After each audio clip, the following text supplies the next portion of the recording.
porque acha que são estranhas ou não tem como conviver ali no meio dos adolescentes, dos jovens. Mas Davi, ele nos dá um exemplo de não é apenas aceitar, não é apenas receber, mas é fazer com que aquelas pessoas, de fato, sintam-se pertencentes àquele meio. E aquele jovem paralítico, né, o Mefibosete, era coxo dos dois pés após sofrer um acidente. Ele é restaurado, a sua dignidade, a sua integridade. E ele começa a desfrutar da mesa do rei, sendo tratado como o próprio filho do rei Davi. Olha que coisa linda. Então o primeiro passo, irmãos, é buscar essa informação. Olha, eu quero trazer uma informação para vocês hoje. Talvez você nunca parou para pensar. Mas estamos de fato vivendo uma epidemia de diagnóstico de transtornos, de TDAH, espectro do autismo, depressão. As doenças neurológicas e emocionais estão numa crescente absurda. E em relação ao autismo, há anos atrás, era 1 para 50, há uma década atrás era 1 para 100. O último estudo que tivemos agora em 2024, Johanna, 2024, está dando uma criança a cada 31 está sendo diagnosticada com autismo. Isso significa que se essa igreja tem 31 crianças no seu ministério infantil, muito provavelmente uma delas estará sendo diagnosticada dentro do espectro autista. Olha o tanto de famílias que precisam ser alcançadas pelo Evangelho, que precisam ser alcançadas pelo amor de Deus. É muita gente, meus irmãos, é muita gente. Eu tenho certeza que na escola dos seus filhos, na salinha talvez até dos seus filhos, já exista uma criança diagnosticada. Quantos aqui já conhecem alguma criança dentro do espectro? Todos. Então a igreja, ela não pode de forma alguma fechar os olhos para isso, meus irmãos. A igreja sempre foi um agente principal de mudança. Foi assim para a escravidão, foi assim para os direitos humanos, os direitos das mulheres. Então a igreja não pode se calar, a igreja não pode ser omissa a essa realidade, a realidade dessas famílias. Essas famílias precisam ser alcançadas pelo amor e pelo Evangelho, pela salvação. O segundo ponto, irmãos, para criarmos a base para uma inclusão prática na igreja, é a conscientização. Ah, mas pastor, informação e conscientização não é a mesma coisa? Não. Informação são dados. Informação. Existe uma criança a cada 31 sendo diagnosticada, essa informação. Mas muitas vezes, quando não passamos desse primeiro ponto, é uma informação que vem, tudo bem, e não mexe com o nosso coração. Mas a conscientização é quando recebemos a informação e trazemos para o nosso coração. E aquilo começa a gerar uma certa indignação, um incômodo, uma necessidade de agir em prol de algo. Eu gosto de usar o termo, é quando o nosso coração é ferido para algo. Essa é a conscientização. É você dizer assim, olha, existem milhares e milhares, milhões de famílias que hoje não têm acesso à palavra de Deus, porque os pais simplesmente estão sem esperança, sem fé alguma, diante da luta que vivem, e elas não conseguem sair de suas casas para frequentar um culto, uma igreja e ir no templo, porque não tem rede de apoio. Quantas famílias não conseguem vir à igreja? Porque seus filhos não recebem o devido suporte. Vou contar um testemunho para vocês aqui. A minha família, inclusive. Só alguns minutinhos, gente. Passa rápido. Mas eu vou ser rápido aqui. Sempre fui muito ativo na igreja, como eu falei. Mas quando nós recebemos o diagnóstico de Letícia e o quadro dela foi se agravando e ela foi ficando cada vez mais difícil de lidar, de manusear, porque ela é nível 3 de suporte, e quando ela vai à igreja, ela também tem muita sensibilidade às luzes, e ela fica muito agitada, e ela quer correr, ela quer subir no palco, e fica, sabe, durante o louvor, querendo correr em cima do púlpito, do palco, e aquilo, de certa forma, trazia um certo constrangimento para mim, para minha esposa, e às vezes a gente percebia nos olhares de algumas pessoas uma certa condenação, um certo julgamento. E eu mesmo sendo pastor, pregando às quartas, os sábados, ia todo domingo para a igreja, eu entrei numa crise muito grande dentro da minha família, porque chegou um ponto em que eu ia sozinho para a igreja. Eu ia para a igreja e minha esposa ficava em casa com a Letícia. Eu ia para um culto de ceia, o pastor chamava todos os pastores e suas esposas e eu ia lá sozinho. Eu chegava em casa arrasado, eu olhava para minha esposa e dizia, amor, quando for culto de ceia, eu vou faltar. Porque eu não aguento mais servir, ministrar, sem a presença da minha família comigo. E a gente precisou, irmãos, tomar uma decisão muito dura assim para mim. Hoje eu sou membro da Igreja Batista Farol, não sou pastor de lá, eu sou membro. Era pastor em outra igreja. Eu tive que abrir mão do meu ministério, porque eu entendi que sozinho eu não queria caminhar. Estar todas as semanas na igreja e minha família não poder estar. Durante uma visita à igreja, pastor Martinho, nosso amigo do pastor Mazinho, nós fomos impactados. Na primeira visita, nós tínhamos combinado, amor, você vai, fica com Lelê no ministério infantil, e eu vou com Cecília, a mais velha, assistir o culto, louvar, adorar a Deus.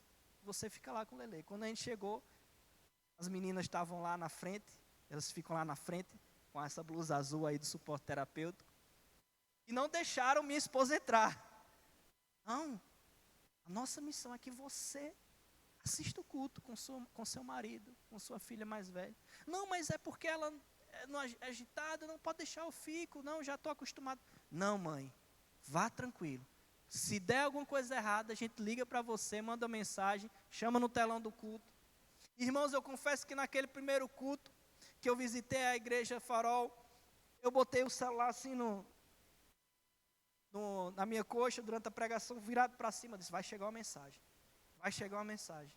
E eu confesso que eu não lembro de nada da pregação, porque eu passei o culto todinho na expectativa de alguém chamar.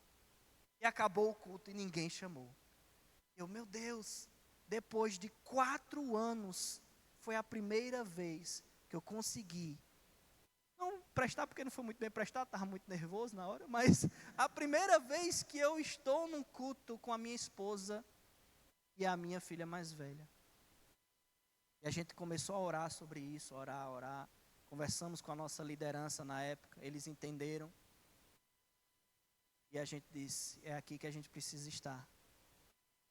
Então entendam que quando vocês abraçam uma criança atípica, vocês abraçam toda uma família inteira. E hoje eu vejo minha esposa servindo no ministério, depois de anos parada, servindo no ministério. Minha filha mais velha servindo nos Adolas. Lelê todo domingo lá no ministério infantil. Eu comecei a servir também. E é luta, viu, gente? É luta. Pensei em desistir algumas vezes. Mas quando um pastor uma vez falou, para quando a gente não desistir, né? Ele falou o seguinte, meus irmãos, às vezes, enquanto você está cuidando daquela criança atípica, autista, está tendo aquele trabalhão todo, uma vez no mês só, gente. Eu coloco meu nome na escala uma vez no mês. Minha esposa uma vez no mês, a maioria uma vez no mês.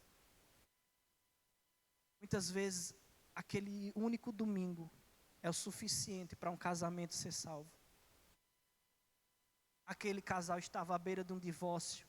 E porque você ficou com a criança deles, eles tiveram a oportunidade de ir até a casa de Deus, ouvir a palavra, um confronto. Aquele casamento está sendo restaurado.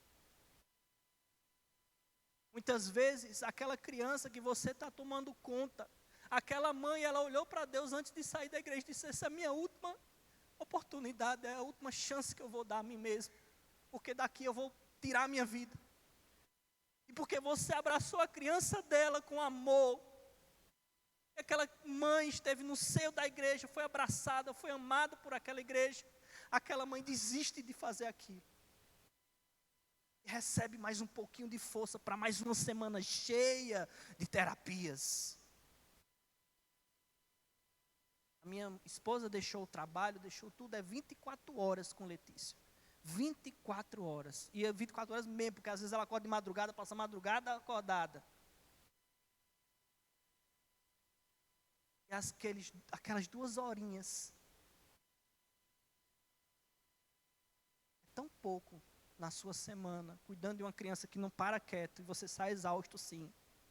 Mas aquelas 2 horinhas é um sopro de refrigério na alma e no coração daquela família. Não deixem de abrir o coração dessa igreja para a inclusão dessas crianças, dessas famílias. Terceiro passo, para eu encerrar, tem mais 2, é o acolhimento. É você abrir as portas com o coração aberto para essas famílias e dizer: aqui a sua criança tem um ambiente seguro. Aqui, mãe, pai, vocês estão seguros, vocês estão protegidos do mundo lá fora. E o quarto e último ponto para a gente encerrar, passar para o treinamento, é de fato a inclusão. Porque muitas vezes a gente para no terceiro ponto achando que o acolher é fundamental, e que se chegarmos a esse ponto, amém, glória a Deus. Isso aí já salva vidas, já salva famílias quando você acolhe essas crianças. Mas o passo adiante para a gente realmente dizer, conseguimos, é quando a gente vê aquela criança de fato incluída, participando do ministério. Eu digo às meninas, meu sonho é ver um autista cantando no coral, um autista ministrando no louvor, um autista no teatro. É de fato ver assim as famílias que muitas vezes deixam de ir para congressos e eventos da igreja porque não tem com quem deixar a família, poderem participar desses momentos. E para isso, nós temos que fazer igual a esses 4 amigos do paralítico que nós lemos no início. Não havia espaço para a entrada principal, não havia espaço. Mas aqueles 4 homens, aqueles 4 amigos, entenderam, a gente precisa ter uma visão extraordinária, uma visão sobrenatural. Meu irmão, eu não tenho estrutura, não tenho sala, não tenho onde colocar, não tenho o que fazer. Arranca o teto se for preciso. Arranca o teto. Coloca essas famílias, essas crianças aos pés de Jesus. E antes de cura, nós queremos salvação. É ali como Jesus olhou para a fé daqueles homens e disse: meu filho, a fé deles, por causa da fé deles, eu perdoo os seus pecados. Chegou salvação. Depois da salvação, veio a cura. Eu oro pela cura da minha filha todos os dias. Não vou mentir, eu oro. Mas o que adianta a cura sem Jesus? O que adianta o desenvolvimento sem Jesus? Sem o amor de Deus? Então nós somos esse agente de amor. Nós somos as mãos, os pés, os olhos, o sorriso de Jesus aqui na terra. Que o nosso amor, as nossas atitudes, coloquem essas famílias aos pés de Cristo, para receber a salvação. Se for da vontade dEle, os milagres que Ele tem separado para aquelas famílias. Amém? Que Deus abençoe. Deus abençoe a todos. Muito obrigado, pastor, pela oportunidade.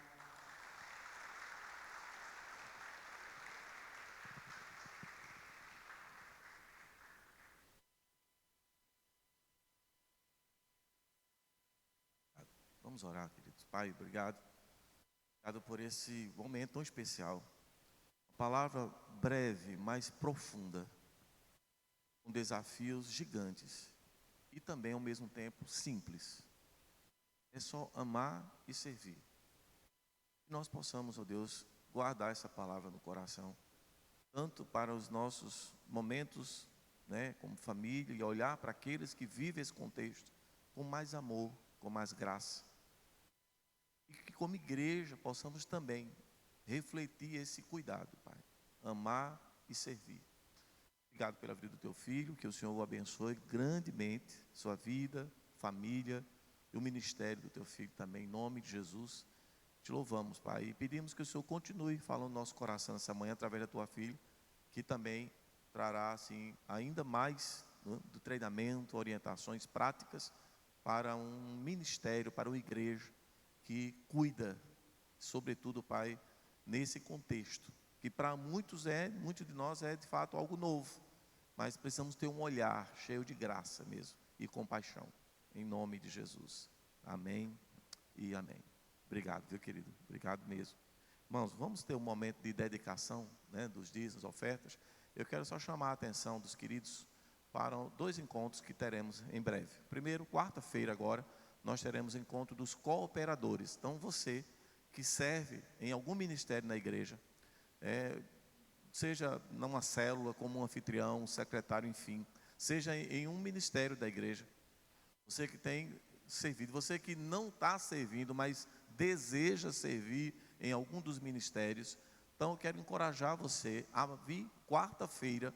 Nós teremos um encontro todo especial, um momento para honrar, para abençoar mesmo, um momento para você receber da parte de Deus também, um abraço. Então não deixe de estar conosco, vai ser muito especial, quarta-feira. E aos homens aqui, aos homens de plantão, dia 9, nós teremos o curso de churrasco, isso mesmo, um curso, algo que você vai estar ali alinhando, aprendendo e desfrutando também.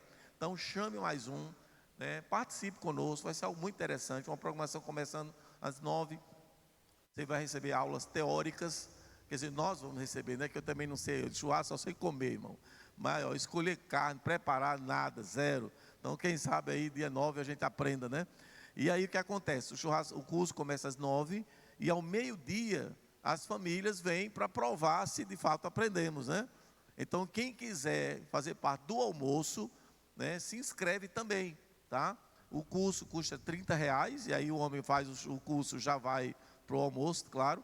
E quem quiser vir almoçar, é uma taxa de R$20, chegando aí ao meio-dia para o almoço. Então é um momento para a família toda, começando para nós aí um pouquinho mais cedo, tá bom? Então o Fábio, tá ali, Fábio, dá um sinal com a mão ali, você fala com o Fábio, tá bom? O nome dele só ficou ali, faltou o número, não sei se foi não, Mas aí a gente está colocando o contato do Fábio, você pode falar com ele após o culto, fazer sua inscrição. Tem um link que foi postado nos grupos também, para você facilitar a sua inscrição. Convide amigos, pessoas de fora, pessoas que não têm um contato com a igreja, tudo. É uma forma da gente também estar atraindo essas pessoas à presença do Senhor. Vai ser bênção demais. Queridos, o livro do pastor Christian está à disposição. Ele trouxe alguns poucos exemplares. E eu quero encorajar você a adquirir um livro desse. Porque fazendo isso, você está abençoando o ministério do Christian e você está sendo enriquecido. Você vai ler sobre esse assunto. Aqui na nossa igreja nós temos pessoas nesse contexto, nessa realidade, e que nós, como igreja, precisamos aprender, saber lidar. Precisamos. Quem sabe você precisa dar de presente esse livro também para alguém. Então faça isso, adquira mesmo, invista, abençoe, que com certeza vai ser demais. Nós vamos ter agora o ofertório, tá? E você tem a oportunidade de dedicar ao Senhor dízimos e ofertas. Em seguida a Isadora dá sequência à nossa programação dessa manhã. Amém? Eu já quero orar mais uma vez pelas ofertas. Pai, muito obrigado pela palavra do teu filho. Deus, nós queremos dedicar agora ao Senhor os nossos dízimos e ofertas, que com alegria, Pai, assim queremos honrar o teu nome. Que cada um aqui, com toda liberdade, amor mesmo no coração, possa participar desse momento. Assim oramos, em nome de Jesus. Amém e amém, Senhor. Aleluia. Vamos colocar de pé? Vamos louvar ao Senhor. Vamos nos alegrar com alegria.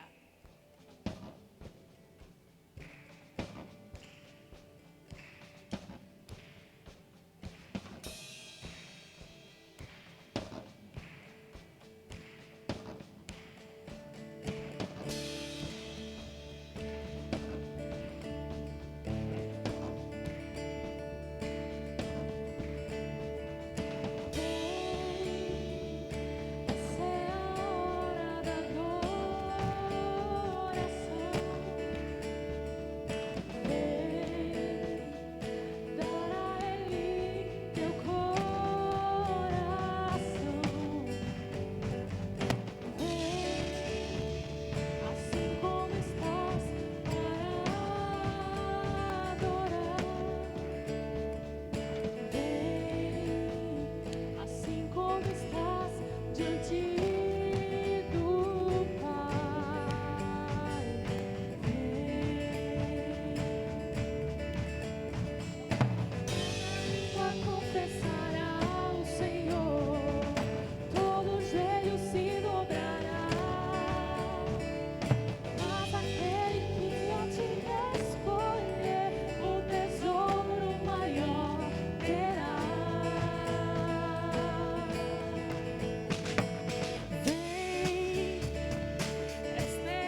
Amém, amém, amém. Deus falou com você hoje?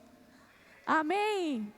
Gente, a ideia da nossa capacitação é realmente a gente trazer esse olhar mais sensível, pode se sentar, e realmente tornar algo mais vivo entre nós. Até porque, se falamos tanto do amor de Jesus, pessoas que se enquadram nesse espectro também precisam do amor de Jesus. E como o pastor Christian tanto falou aqui, muito bem, se a gente conquista uma criança, um jovem, um adolescente, com certeza toda a casa é conquistada. Amém?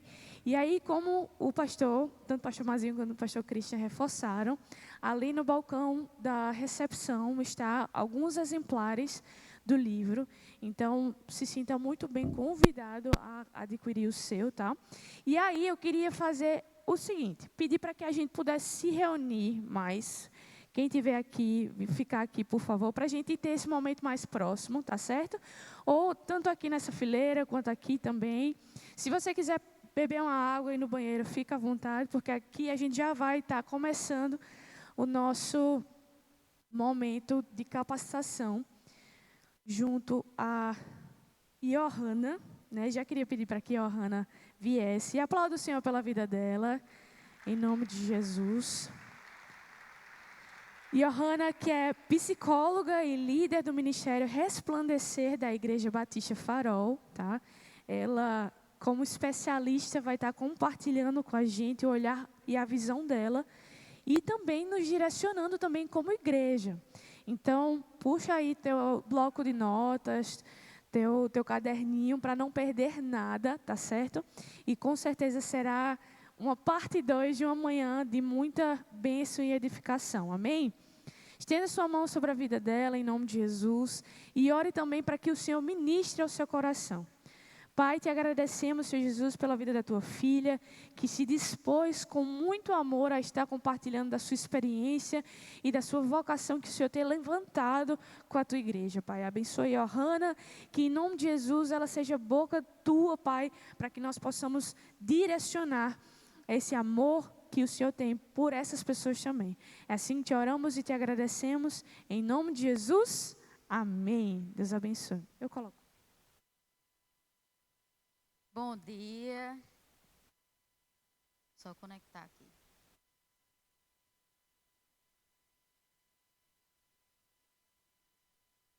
Só um tempinho para gerar uma expectativa.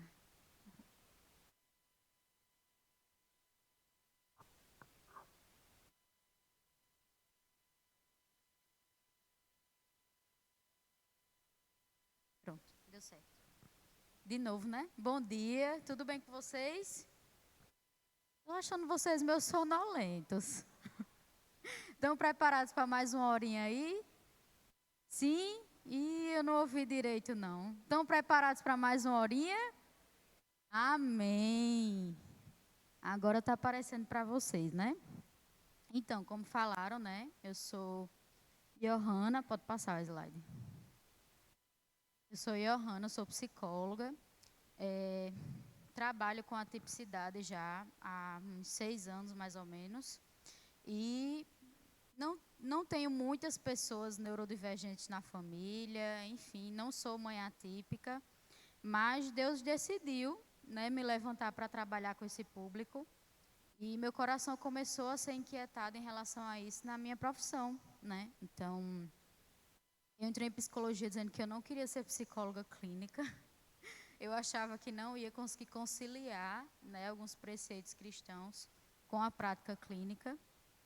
E, de alguma forma, Deus foi me levando à psicologia clínica e me fazendo me aproximar, né, de alguns contextos onde eu precisava estudar, né, sobre autismo, sobre algumas outras atipicidades. Eu disse, amém, Jesus, tá bom. Eu não queria nem clinicar, mas se o Senhor quer, amém. E aí, através do trabalho e também alguns contextos envolvendo a igreja, houve um despertar, né? Mas eu acho que uma pergunta importante que deve estar todo mundo se fazendo é por que a gente está aqui? Pode passar. Ah, obrigada. Por que a gente está aqui? Propósito, né? Eu acho que ouvir o pastor Christian falando gerou um senso de responsabilidade no nosso coração. Não sei se foi assim com vocês, mas até para a gente, né, que já serve, que trabalha, que já está envolvido, mais uma vez o Espírito Santo inquieta e diz: o que é que a gente está fazendo de melhor? Será que a gente poderia fazer mais? E aí eu trouxe esse versículo que sempre está presente nas capacitações do suporte, para ler com vocês, né? A colheita é grande, mas os trabalhadores são poucos. Portanto, peçam ao Senhor da colheita que mande trabalhadores para a sua colheita. Nós podemos ser resposta de oração. Às vezes as pessoas chegam assim para mim e dizem assim: Johanna, mas eu não sou da área. Eu não tenho ninguém autista na minha família, eu não tenho experiência, nem da área de saúde eu sou. Então, o que é que eu vou fazer servindo nessa área na igreja? E aí, normalmente, eu convido essas pessoas para fazer a capacitação primeiro. Vocês vão entender já já essa parte. E aí, quando as pessoas fazem a capacitação, começam a servir, elas chegam meio desesperadas primeiro, tem aquele choque de realidade, mas depois elas são convencidas pelo Espírito e entendem que isso é uma missão da igreja. Né? Então, de fato, a gente pode ser uma resposta para a igreja, para as famílias e para o reino. Passar. E por onde começar, né? Não sei se vocês entenderam alguns termos que o pastor Christian foi falando aqui. E eu vou pedir a sinceridade de vocês, tá? Quem não entendeu alguns termos, levanta a mão. Obrigada. Rapaz, todo mundo entendeu. Eu estou achando que não entendeu, não. De verdade. Quem aqui entende o que é neurodivergência? Quem não entende? Tem uma galerinha, tá vendo? Então, vou passar aqui no notebook também. Neurodivergência é um termo que está associado a um desenvolvimento neurológico, cognitivo diferente do típico. Às vezes a gente ainda vai ouvir as pessoas dizendo assim: fulano não é normal, né? Só que eu acho isso um pouco ofensivo. Não sei se vocês acham, né? E aí tem famílias que dizem assim: mas meu filho não é anormal, meu filho é autista, né? Meu filho tem TDAH, enfim. Então, entendendo isso, o público científico, então, foi modelando algumas conceitualizações para que ficasse mais humanizado e mais compreensível, né? Então, por isso o termo neurodivergente. Qualquer pessoa que tenha um desenvolvimento neurológico e cognitivo diferente, tá? E aí a neurodivergência inclui os atípicos, inclui os deficientes. Então, eu vou usar essa nomenclatura, porque eu acho que dá para englobar o todo, tá? E aí algumas neurodivergências. Johanna, tem tudo aí no slide? Não, não tem tudo. Por exemplo, o transtorno bipolar é uma neurodivergência, mas eu não coloquei aí. Por quê? Porque a igreja não precisa se capacitar nesse sentido? Não. Porque eu entendo que a gente precisa ter um enfoque maior daquilo que está chegando mais, tá? Isso não quer dizer que a gente vai menosprezar aquele que não coube no slide. É só uma questão de prioridade mesmo, tá bom? Então, aqui tem o TEA. Quem aqui sabe o que é TEA? Transtorno do espectro autista, né? A gente tem o TDAH, que é o transtorno de déficit de atenção e hiperatividade. A gente tem o TDI, que na verdade algumas pessoas chamam de DI, né, que é o transtorno de deficiência intelectual. O TOD, que é o transtorno opositor desafiador. A dislexia, síndrome de Down, TOC e outros. Meu notebook não quer colaborar não, só um minutinho. Mas enfim, pode passar. E aí, eu coloquei esse slide aqui, eu acho que vocês já devem ter visto em farmácia, supermercado, enfim, padaria, no shopping, algumas pessoas com esses cordões, certo? Todo mundo entende o que esses cordões significam? Quando você olha as pessoas usando, você entende. Você entende o que significa, por que essas pessoas estão usando esses cordões? Sim? Não? O público meio dividido? Então, nem toda família atípica se sente confortável ainda de usar esse cordão, tá? Então, tem muito mais gente atípica nos lugares sem o cordão, sem que a gente saiba muitas vezes, né? Só que algumas se sentem à vontade. Algumas estão no processo de luto, diagnóstico, enfim, ainda não conseguem admitir socialmente que o filho tem algum atraso, tem alguma deficiência e aí não usa o cordão. Mas pode ser, por exemplo, que na realidade da igreja de vocês recebam visitantes com esses cordões. E aí é importante a gente entender, né? Então, o primeiro é o cordão de girassol, que ele representa deficiências ocultas, né? Inclusive muitas que eu não citei aqui, né? A fibromialgia, esclerose múltipla, TDAH, autismo, várias questões. E o outro, propriamente dito, é o do autismo. Esse a gente vê mais e a gente consegue associar mais rapidamente, né? Pode passar. Eu vou seguir por aqui, vou abandonar meu notebook por enquanto. E aí, o que é que acontece, né? Para a gente identificar as neurodivergências,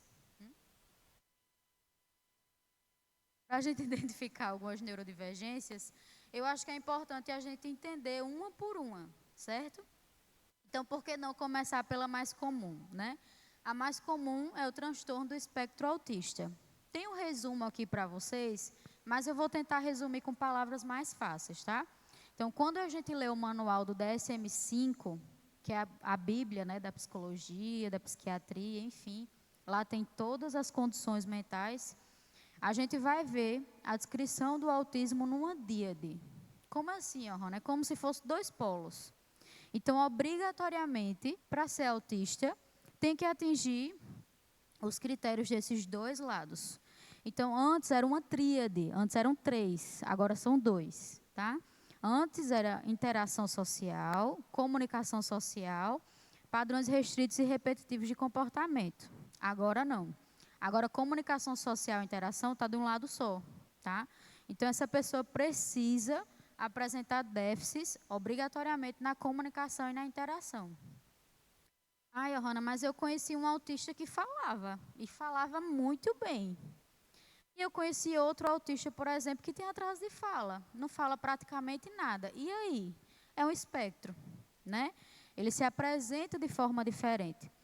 Então, cada autista vai ter uma expressividade de déficit nesse polo e no outro de forma diferente.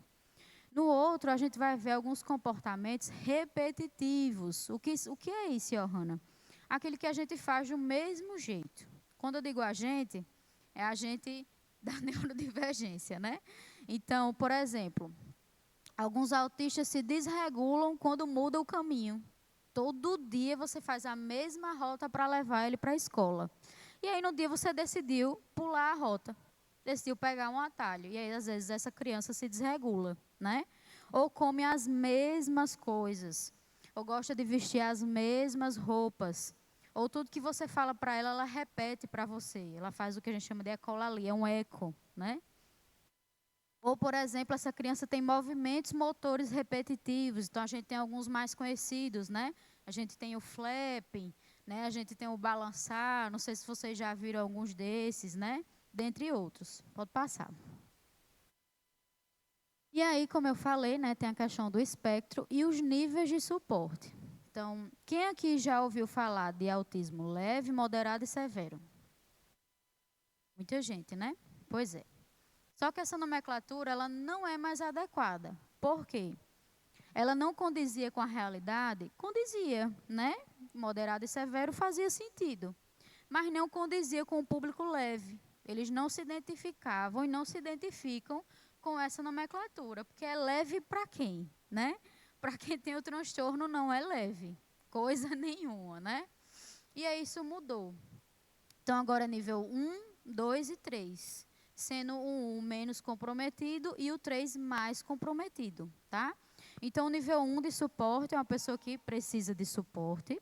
Nível 2 precisa de muito suporte. E nível 3 precisa de muito suporte significativo. Ou seja, bote suporte aí porque o nível de comprometimento é maior, tá? Então, é importante vocês identificarem isso. Não é porque vocês vão chegar na igreja e dizer assim, oi, mãezinha, qual é o nível de suporte do seu filho? Não vai ser bem assim. Até chegar nessa parte vai levar um tempo, né? A gente não costuma ser muito diretivo com as famílias, porque, como eu já falei para vocês, quando as famílias finalmente têm coragem de ir à igreja, tudo que elas não querem é ouvir alguns termos, né, alguns tipos de níveis, eles querem ser acolhidos. Isso aqui é a título de conhecimento. Para você que quer servir na igreja e acolher esse público, saber como é que funciona nível 1 e nível 2. E nível 2, nível 3. Tá? Pode passar. Depois vem o TDAH. TDAH, a gente está escutando um boom aí de TDAH, né?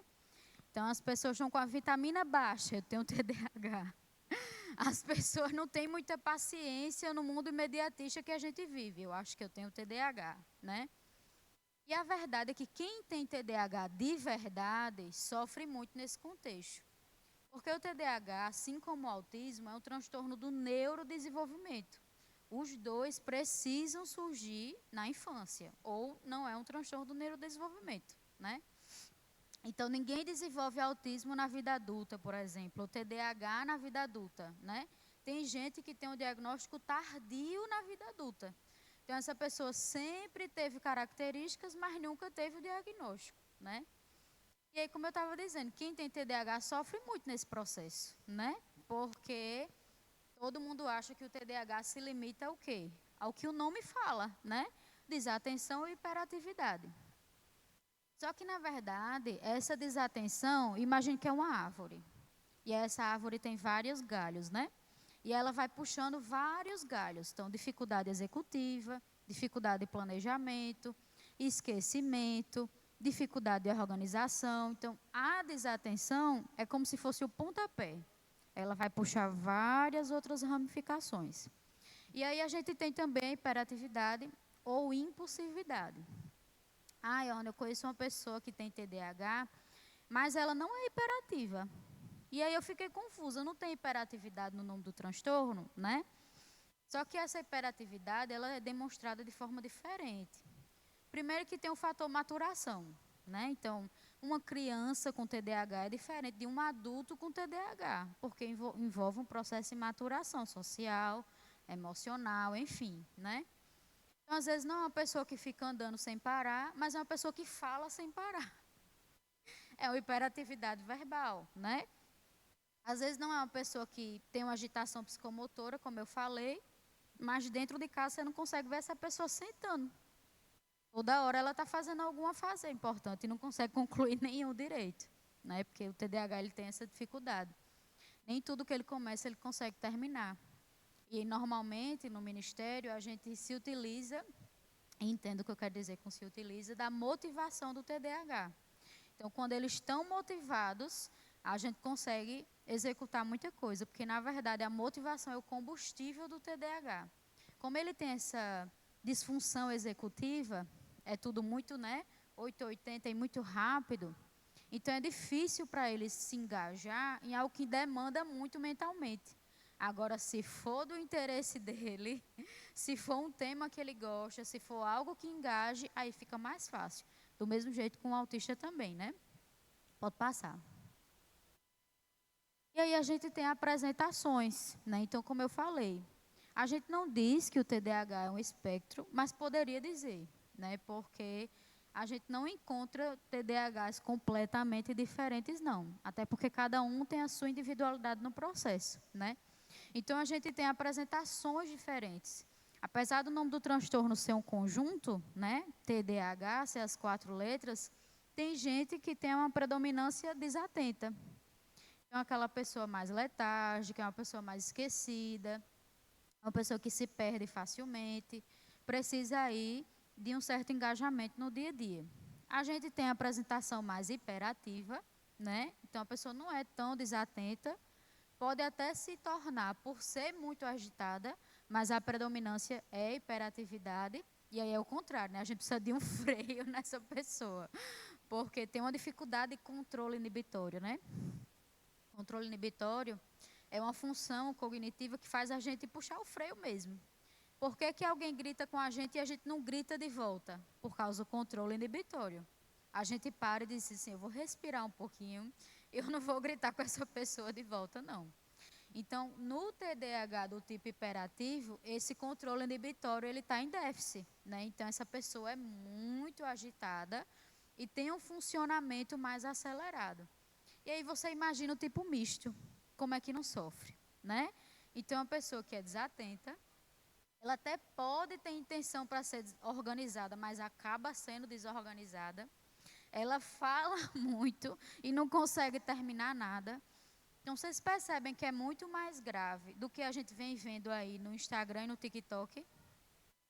Ah, eu fui no cômodo da casa e esqueci o que eu ia fazer. Eu acho que eu tenho TDAH. Não, você deve estar sobrecarregado mentalmente.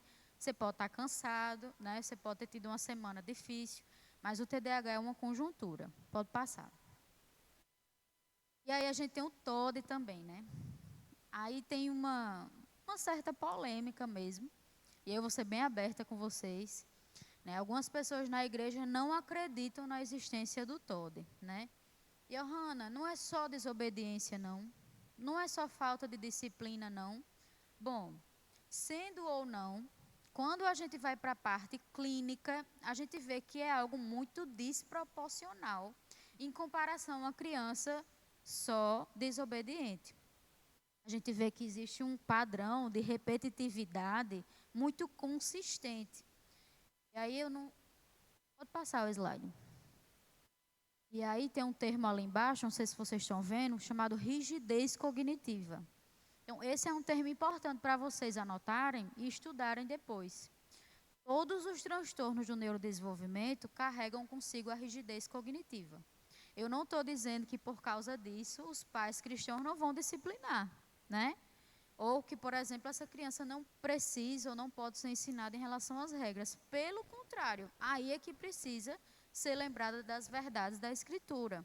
Mas a gente está falando também, e a gente precisa ser realista em relação a isso, de um cérebro muito rígido.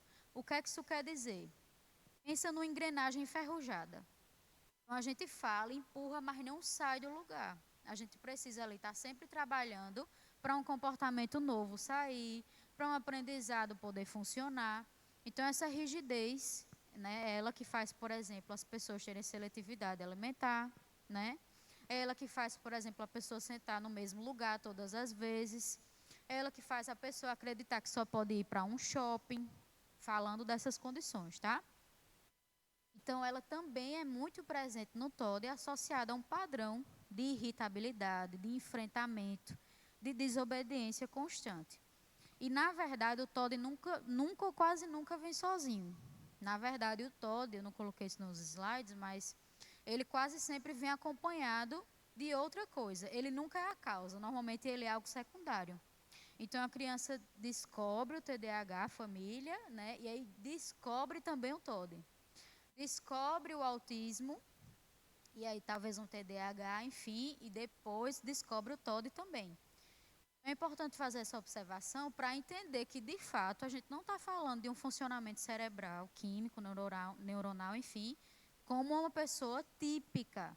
A gente está vendo aí um combo, né, de comorbidades e condições do neurodesenvolvimento que desencadeiam comportamentos repetitivos no comportamento, na cognição, enfim, em tudo isso, né? Pode passar. E aí a gente tem o TDI. O TDI, deixa eu vir mais para cá. Vou ler aqui com vocês. É caracterizado por déficits nas habilidades mentais gerais, como raciocínio, resolução de problemas, planejamento, pensamento abstrato, julgamento, aprendizado acadêmico e aprendizado com experiência. O TDI, há uns anos atrás, era chamado de retardo mental. Acho que essa expressão é bem mais conhecida, né? Só que também não é muito humanizada, né? E aí veio, então, essa mudança de nomenclatura. E aí, quando a gente pensa numa pessoa, há uns anos atrás, né, com retardo mental, e agora o TDI, a gente vê isso claramente no dia a dia. Então, a depender do nível de comprometimento, pode passar. A gente vê os níveis de gravidade, e aqui sim a gente usa, né, leve, moderado, grave e profunda. E aí a gente vê que essa pessoa, ela é prejudicada em vários domínios. Ela é uma pessoa que tem dificuldade na independência. Essa é uma pessoa que precisa de suporte nas habilidades de autocuidado. Ou seja, Não é autocuidado de tirar um tempo para si, não, tá? É autocuidado no sentido de cuidar da higiene, né? Saber pentear um cabelo, vestir uma roupa, amarrar o cadastro. Então, essa pessoa tem dificuldade no domínio prático, né? Doméstico, cuidados de saúde, enfim. Tem dificuldade no domínio social, e aí, às vezes, socialmente, pode ser muito parecido com uma pessoa autista, né? A pessoa com TDI, porque algumas dificuldades são parecidas, né? Então, tem dificuldade com pistas sociais, tem dificuldade de acompanhar um diálogo, tem dificuldade de saber o que falar em alguns momentos. Por quê? No autismo, a gente está falando de uma dificuldade de reciprocidade social. No TDI, além disso, a gente está falando do atraso cognitivo propriamente dito. E aí ainda tem também a possibilidade de ser uma pessoa com autismo e TDI, né? E aí, normalmente, é um autista que a gente vê, entendo o que eu quero dizer com ver, porque autismo não tem cara, a gente vai falar já desse também, mas a gente consegue ver mais claramente alguns prejuízos, né? Às vezes é uma pessoa que tem uma dificuldade motora associada, né? É uma pessoa socialmente mais desajeitada, né? No vestir, no falar. Então, às vezes, é o TDI que faz a gente ver algumas dificuldades de forma mais explícita, né? Pode passar. E aí a gente tem o síndrome de Down. Eu acabei não colocando, né, na parte do cordãozinho, mas coloquei aqui. Então, essa é a identificação. Não sei se todo mundo sabia, né, que o síndrome de Down é amarelo e azul. E aí o síndrome de Down não é um transtorno do neurodesenvolvimento, tá? Então, todos esses que a gente foi vendo são. Aqui, não, tá? O síndrome de Down, como o próprio nome já diz, é uma síndrome. E ela ocorre por quê? A gente tem 2 cromossomos no par 21.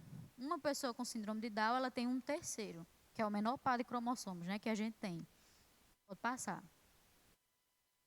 E aí a gente vai lendo algumas dificuldades. Essa parte eu vou ter que filar um pouquinho, porque é muita coisa. Então, as alterações provocadas pelo excesso de material genético no cromossomo 21 determinam as características típicas da síndrome. E isso sim faz com que a gente possa dizer, então, que a pessoa com síndrome de Down tem cara de síndrome de Down, porque tem características físicas, né, e fisiológicas mais explícitas. Então, os olhos oblíquos, semelhantes aos dos orientais, rosto arredondado e orelhas pequenas. Isso aí acho que todo mundo já percebeu, né? Hipotonia, diminuição do tônus muscular, que faz com que o bebê ou a pessoa, enfim, seja menos rígido e contribui para dificuldades motoras, de mastigação, deglutição, atraso na articulação da fala e, em 50% dos casos, problemas do coração. Então, não sei se vocês já perceberam, lá na igreja, a gente tem algumas crianças com síndrome de Down e todas elas, sem exceção, têm uma cicatriz no peito. Todas elas tiveram alguma comorbidade em relação ao coração, por causa desse excesso de hipotonia, né? Às vezes a língua é grande, o que junto com a hipotonia faz com que o bebê fique com a boca aberta. Mãos menores com dedos mais curtos e prega palmar única com cerca de metade dos casos. Pode passar. Existe ainda o excesso de pele atrás do pescoço. Em geral, a estatura é mais baixa. Não sei se alguém aqui já viu uma pessoa com síndrome de Down alta. Alguém já viu? É raro, né? A maioria deles é pequenininho e mais troncadinho, né? Cerca de 5% dos portadores têm problemas gastrointestinais. Eu pulei um ponto também. Tem a tendência à obesidade e doenças endócrinas. A articulação do pescoço pode apresentar certa instabilidade e provocar problemas nos nervos. Deficiência auditiva e de visão podem estar presentes. Há um maior risco de infecções e comprometimento intelectual e, consequentemente, aprendizagem mais lenta. No síndrome de Down, a gente não tem níveis, como a gente tem no TDI, como a gente tem no autismo, mas claramente a gente vê que alguns têm um nível de comprometimento cognitivo maior que outros, né? Poderia ter os níveis, mas até agora ninguém se disponibilizou a investigar e detalhar essa parte. Mas só para vocês entenderem que também não é algo linear, né? Para cada síndrome de Down, a gente vai ter uma apresentação de características, sinais e sintomas diferentes. Pode passar. E aqui eu queria gastar um tempinho com vocês. Lá na igreja, a gente tem, vocês vão entender já também, a gente tem crescido enquanto Ministério de Inclusão através das crianças, né? Então, o Ministério Infantil tem sido a porta de entrada para o trabalho que a gente tem feito. Só que algumas famílias, e aí a gente sabe que essas crianças vão crescer, né? Como o pastor Christian falou. E a gente tem que acompanhar o trabalho, né? Inserir nos adolescentes, inserir na juventude, enfim. Mas algumas famílias atualmente que têm filhos crianças e precisam do suporte, também têm filhos mais velhos. E uma realidade que a gente percebe, ainda mais quando são filhos mais velhos, mais funcionais, ou seja, nível 1 de suporte, né? Que passa despercebido, que talvez ninguém nem saiba que tem alguma condição neurodivergente, sofrem tanto quanto. Por quê? Porque os outros, a gente vê a dificuldade. A gente vê quando a criança não consegue sentar, a gente vê quando a criança não consegue comer algo diferente durante o serviço, né? A gente vê quando a criança se incomoda, quando o microfone das salinhas estão mais altos. As dificuldades são explícitas.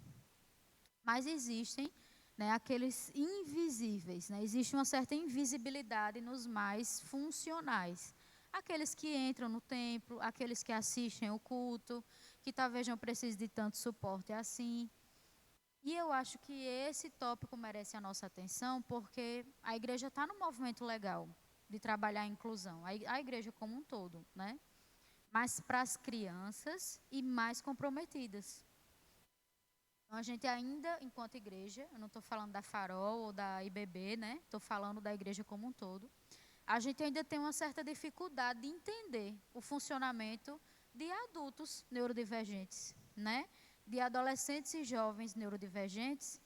E aí a gente precisa muito do cuidado em relação a, mas fulano não tem cara de autista. Por isso que eu botei aí e falei antes, né? Ah, mas fulano descobriu agora o diagnóstico. Eu já vi essa frase, eu acho que alguns de vocês devem ter visto na internet também. E parece que ele ficou mais autista depois que ele recebeu o diagnóstico de autista. Quem já ouviu essa frase? Muita gente, né? Existe um termo chamado masking, ou mascaramento, ou ainda camuflagem. Por que enquanto igreja a gente precisa saber disso? A gente já sabe que na igreja a gente recebe pessoas em sofrimento, certo? Por qualquer motivo. Porque, enfim, tem alguma enfermidade, tem alguma questão financeira, enfim. E a gente já esconde algumas dificuldades se a gente não se sentir à vontade para expressar elas na igreja, certo? Acho que todo mundo aqui, em algum momento na vida, já se sentiu envergonhado por não conseguir compartilhar alguma dificuldade com o irmão, né? Só que os neurodivergentes mais funcionais, eles estão escondendo a vida inteira. Eles estão mascarando algumas dificuldades a vida inteira. Porque eles têm uma melhor capacidade de adaptação. Então, eles conseguem vir ao culto e fingir que não estão tão incomodados assim com o barulho, mesmo saindo da igreja com muita dor de cabeça. Eles conseguem, por exemplo, ir para uma feijoada da igreja e comer um pouco de feijoada e fingir que detesta aquela textura e ninguém vai perceber. Porque apesar de ter uma dificuldade social, ele consegue perceber melhor se alguém está olhando ou não. Enfim, e essas pessoas mascaram algumas características. E aí o que é que acontece? Quando essas pessoas se descobrem neurodivergentes, às vezes é um pastor, às vezes é um líder, às vezes é uma pessoa que já tem uma certa oratória, já tem uma habilidade social ali, mais ou menos ok com a igreja. E a igreja não recebe bem essa pessoa. E aí, o que é que acontece, né? Essa pessoa descobriu por que ela se comporta daquela forma, porque ele se comporta daquela forma, e aí se sentiu mais à vontade agora para não mascarar mais, né? Então, bota o abafador mesmo no culto, né? Anda com seu cordão mesmo, porque está se sentindo livre. Eu não sou mais esquisito, eu não sou mais uma pessoa fingida, agora eu entendi o meu problema. E aí eu acho que nesse ponto, enquanto igreja, a gente precisa olhar para o nosso coração mesmo e se perguntar se a gente tinha parado para pensar nesse tópico, né? Porque a gente pensa muito no trabalho com as crianças, mas a gente sabe que os maiores, né, e os mais funcionais, principalmente os adultos, eles sofrem também. Então é algo para a gente refletir juntos. Pode passar. entendemos as principais condições. E agora? O que é que a igreja pode fazer? Né? A gente já entendeu, né, a parte do acolhimento, o pastor Christian falou, a gente já entendeu que precisa se conscientizar. E aí eu resumi aqui em 4 pontos. Aplicar o amor de Cristo em acolhimento e intencionalidade com esse público e os demais. Então, a gente não precisa ser expert para amar alguém, para cumprir mandamentos bíblicos, né? Buscar continuamente meios de estudar sobre a temática, e aí eu não coloco isso como prioridade, eu acho que a prioridade é amar, né? Do jeito que a gente conseguir. Mas se a gente puder se capacitar enquanto igreja, é bom, porque até para quem é da área, a gente não pode parar de estudar. Todo dia sai um artigo diferente, né? Toda semana sai uma atualização diferente. Então, se a gente, por exemplo, fica limitado a uma capacitação como essa, daqui a 2 meses a gente já esqueceu, ou até menos, né? Então, é importante a gente se aprimorar. Compreender como conscientizar a si mesmo, seu coração e os demais à sua volta. E aí eu vou usar a expressão do pastor Christian, né? Ferir o coração nessa conscientização. Entender que a melhor postura de acolhimento está em ouvir a necessidade de cada neurodivergente e seus familiares antes de qualquer coisa. Então, você não vai, ou não deve, né? Pegar essas famílias de surpresa e encher de perguntas e enviar formulário de uma vez. Você vai acolher e ouvir essa família. Ai, Rona, mas e se essa família precisar de 2 meses? A gente vai seguir o tempo da família. A gente vai respeitar o luto da família. A gente vai usar o termo que a família se sente mais acolhida, porque tem família que não gosta do nome atípico, não gosta do nome neurodivergente. E aí a gente vai tentando se adaptar, ouvindo essa família primeiro, né? Pode passar. E aí agora a gente vai tentar adentrar um pouquinho de como funciona lá na Farol, tá? Então, pensando na realidade da IBB e de outras igrejas, como a igreja pode responder? De fato, uma estruturação deve ser necessária para dar o pontapé no ministério ou no grupo de inclusão na igreja, para além da conscientização coletiva e pastoral, assim como os líderes. Então, vou ser bem aberta de novo com vocês. Se o pastor, se os líderes, e eu não estou falando do senhor não, viu, pastor? Estou falando como um todo. Se, vamos dizer assim, a comissão de frente da igreja, né, não tiver envolvido na causa, a equipe que se dispõe fica um pouco limitada, né? Então, primeiro a gente começa nessa coletividade, né, nessa conscientização de frente. Depois, então, a gente vai para outros pontos. Então, primeiro, voluntários intencionais, não necessariamente profissionais e estudantes da área de saúde. Lá na igreja, a gente começou com pessoas de psicologia. Vocês vão entender essa parte também já já. E aí a gente foi entendendo, o Espírito Santo foi inquietando que não precisava ser só psicólogo, não, né? Aí depois a gente abriu para profissionais de saúde, ou estudantes, né, da área de saúde. E aí a gente ainda ficou inquieto. Rapaz, o negócio está muito limitado ainda, né?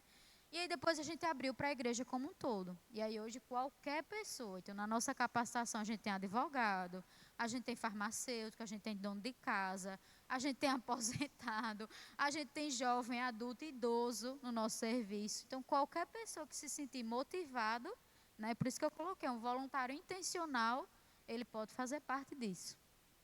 Possibilidade de engajamento quanto à aquisição de recursos, de acordo com a realidade de cada igreja. Então, vocês não precisam terminar a capacitação e sair correndo para comprar um bocado de coisa. O que eu estou querendo dizer aqui é que alguns casos vão demandar algo mais externo mesmo. A gente vai precisar de um material estruturado específico, a gente vai precisar de um quadro específico, de um recurso sensorial específico. Então, tem problema começar sem nada? Tem não. Mas com o tempo vocês vão sentir a necessidade de ter alguma coisa, se já não tiverem, né? Um lugar de regulação e estabilização, caso haja possibilidade, e materiais estruturados com o objetivo de incluir, adaptar e aproximar. Pode passar. Não sei se está dando para ler, mas só para vocês entenderem, né? Quando eu fui apresentada, Isadora disse, né, que eu sou líder do Ministério Resplandecer. O Ministério Resplandecer ele tem 3 vertentes. Por que o suporte terapêutico começou com psicólogos? Porque a nossa primeira vertente é o plantão de escuta.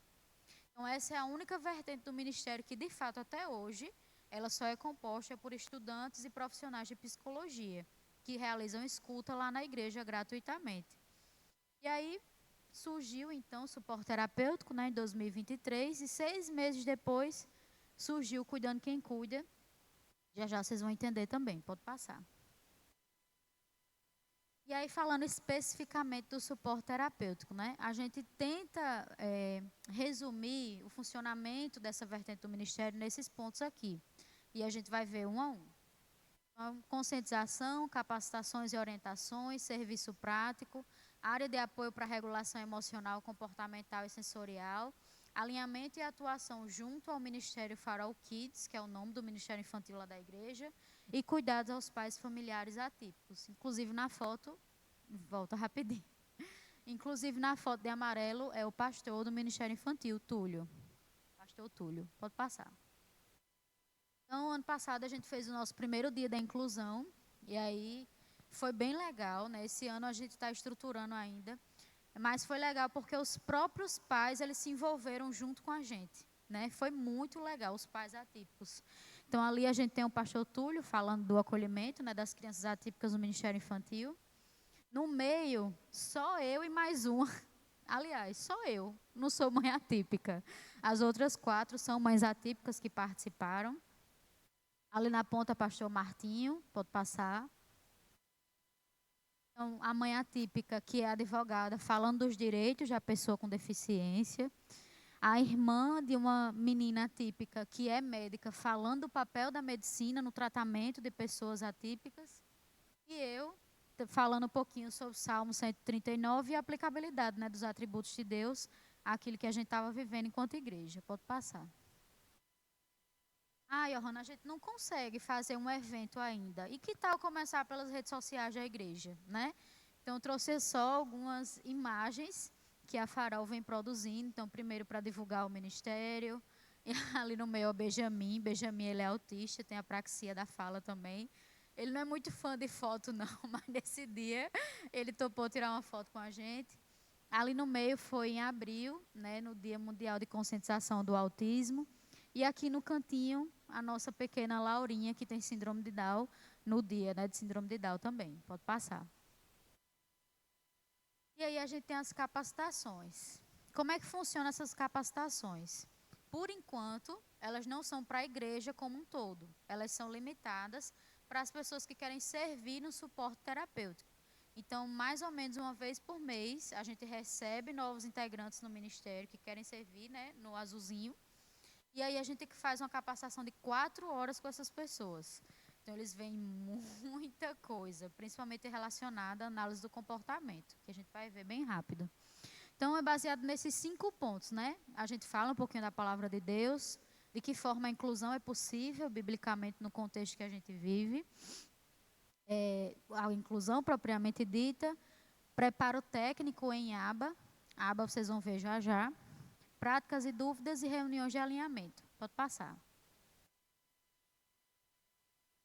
Então, vamos lá. Por que eu vim falar de análise do comportamento? Aí talvez vocês digam, Johanna, não tem nada a ver com a igreja falar de aba. A aba tem a ver com terapia, né? Então, como o Christian falou, Lele vive em terapia. Praticamente todas, para não dizer todas, com certeza devem ser baseados em aba. O que é aba, né? Aba é um braço de uma das teorias comportamentais da psicologia. A psicologia tem várias teorias, né? Mas essa se mostrou muito eficaz no tratamento de pessoas neurodivergentes. Por isso, análise do comportamento aplicada, né? Então, aplicada a um determinado público. No caso de pessoas mais funcionais, a abordagem acima, ela caminha com mais uma. Na capacitação, não dá para a gente ver muita coisa sobre terapia cognitivo-comportamental, até porque ela é muito própria do psicólogo mesmo. E a ideia não é tornar a igreja uma clínica, né? Mas é importante se abster e aprender algumas coisas em relação à análise do comportamento, para a gente saber como é que aquela criança funciona, né? Então, uma técnica de reforço, por exemplo, da análise do comportamento pode ajudar a criança a comer na salinha com as outras crianças. E é o que a gente quer, né?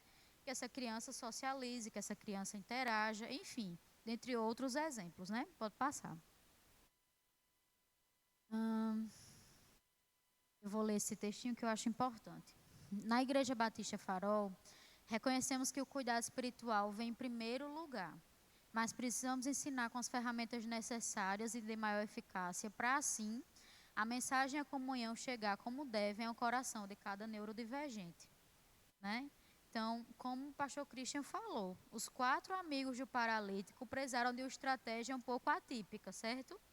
Foi diferente. Ninguém até então tinha subido, aberto o teto, descido com alguém. Então, a gente, enquanto igreja, precisa se apropriar de algumas ferramentas também. Se funciona para esse público, principalmente para as crianças, né? Essa tem sido a porta de entrada na maioria das igrejas. Por que não estudar e capacitar a igreja nesse sentido, né? Vou passar. Aqui só algumas fotos das últimas capacitações. Pode passar. E agora o serviço prático, né? Aqui a gente vai passar um pouquinho de tempo para vocês entenderem algumas coisas, tá? Então, lá na Farol, o serviço do suporte atualmente é só no domingo. Por que é só no domingo, Johanna? Porque a Farol é uma igreja muito grande. E aí, para cuidar das crianças, a gente precisa de uma quantidade mínima de voluntários para poder dar o suporte, assim, mais ou menos adequado, né? Então, primeiro a gente começou com um horário só. E aí, quando a igreja multiplicou os horários de culto, a gente foi para 2. Então, hoje a gente tem 3 horários de culto, de manhã, de tarde e de noite. Mas o suporte só está de manhã e de tarde. Até porque os pais atípicos, quase nenhum vai à noite mesmo. Porque o culto termina tarde, né? E aí, enfim, a logística não é boa para eles. Então, se alguém for visitar a Farol, vai ver os azulzinhos de manhã e de tarde.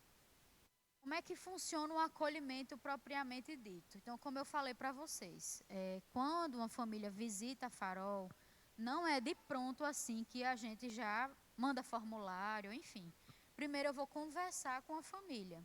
Então, eu mando uma mensagem para a família e eu e outros facilitadores, a gente passa alguns domingos observando aquela família, enfim. Quando a gente vê de forma mais rápida uma abertura, aí sim, a gente, tudo bem, né? Você já quer esse serviço? A gente pega o contato, a gente manda o formulário. Mas isso não precisa ser uma receita de bolo, porque realmente cada família tem a sua realidade, né? E aí, quando a abertura, e a gente já ultrapassou esse momento de acolhimento, aí a gente manda um formulário de 30 questões. Aí você dizia, Rona, para que tudo isso? Por que um formulário tão grande? Às vezes os próprios pais dizem, meu Deus do céu, vou ter que ter um tempinho para sentar e responder. Porque a gente entende que precisa estar munido de muitas informações dentro da igreja para dizer que, de fato, a gente ama essas pessoas, né?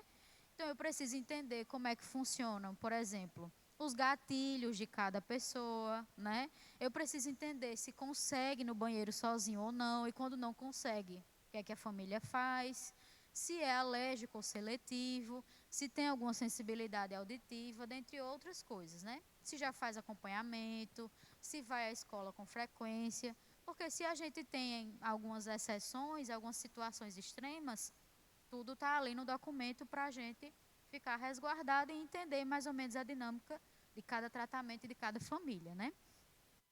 Depois eu posso passar para a Isadora o link, e aí se alguém tiver curiosidade de saber, ela vai compartilhar com vocês, tá? E aí essas respostas, elas são transformadas. Como assim? Os voluntários, eles têm acesso às pastas de cada assistido. É assim que a gente chama lá na igreja. Porque foi um nome que foi empático para as famílias, e a gente não precisa necessariamente dizer atípico, neurodivergente, né, autista, enfim. E as famílias têm gostado, tá? Então, eu vou replicar aqui também. Então, as respostas do formulário viram pastas de cada assistido. E aí tem todo o drive lá do ministério, mas os voluntários têm acesso somente a essa pastinha, com a pastinha de cada um. Vira como se fosse, eu não gosto muito dessa palavra não, mas é a que está fazendo mais sentido até agora. Vira como se fosse um prontuáriozinho. E aí as respostas são colocadas por categoria, com uma foto de identificação do assistido em cima e a foto da família embaixo. Então, a qualquer momento durante o serviço, no celular, o voluntário consegue abrir, tirar alguma dúvida, e se uma pessoa diferente vir buscar a criança, a gente consegue ver pela pastinha que aquela pessoa não é uma pessoa que costuma estar sempre ali. Então, a gente tem essa segurança também, até porque, como o pastor Christian falou, a escala muda, né? Tem gente que só serve 1 ou 2 vezes no mês. Então, vai ter uma galera aí, às vezes, com a mesma criança. Então, é importante que todo mundo saiba quem é que vai receber, deixar e receber a criança no final, tá? A gente tem uma sala, vou mostrar para vocês a sala, e a gente tenta apoiar em todos esses pontos aqui. Então, no louvor, nas brincadeiras, estudo, atividades e interação socioemocional. Pode passar. Então, aqui só algumas fotos. Ali no cantinho, pode voltar. Ali no cantinho é Lelê, é a filha do pastor Christian, na EBF. Né? Então, esse ano, pela primeira vez, a gente conseguiu ter suporte nos 2 congressos infantis da igreja. Não foi numa quantidade de voluntários enorme, porque, né, férias para as crianças, os adultos continuam trabalhando, mas foi uma vitória para a gente. E Lelê ficou com uma voluntária que se deu muito bem, né, nesse dia. Aqui no meio é o Leléu. Leléu tem paralisia. E na ponta é Arthur, que é um autista bem funcional, que inclusive pediu para não ficar com ele nesse dia, porque ele disse que não precisa mais de suporte. E a ideia é essa, né? Que eles vão ganhando autonomia e a gente vai ficando ali mais de stand-by, eles vão se sentindo mais seguros, né, nessa transição aí de kids para adolescentes. Pode passar. Ali mais um, Felipe, que é autista também. Aqui no meio é Vitor. Ali na ponta sou eu. Pode passar. E aí a sala sensorial. Eu sei que pode estar dando um soninho, mas eu juro que está perto do final, tá? Então, algumas fotos anteriores são da nossa sala sensorial, uma sala de apoio, como chamamos. Não é essa da imagem, tá? Isso aqui foi só uma imagem modelo. Então, a igreja quer fazer uma sala sensorial. Não precisa muito não, tá? Um modelinho simples aqui para vocês. Então, foi desenvolvida para dar aos assistidos um ambiente de adaptação, auxílio e regulação. E no nosso caso, contém um pula-pula, uma piscina de bolinha, painel sensorial, uma televisão, armários, livros, brinquedos, recursos sensoriais avulsos e tatames. Pode passar. Agora sim é a nossa sala. Então, não é uma sala muito grande, né? Ela é como se fosse um corredor um pouco mais largo.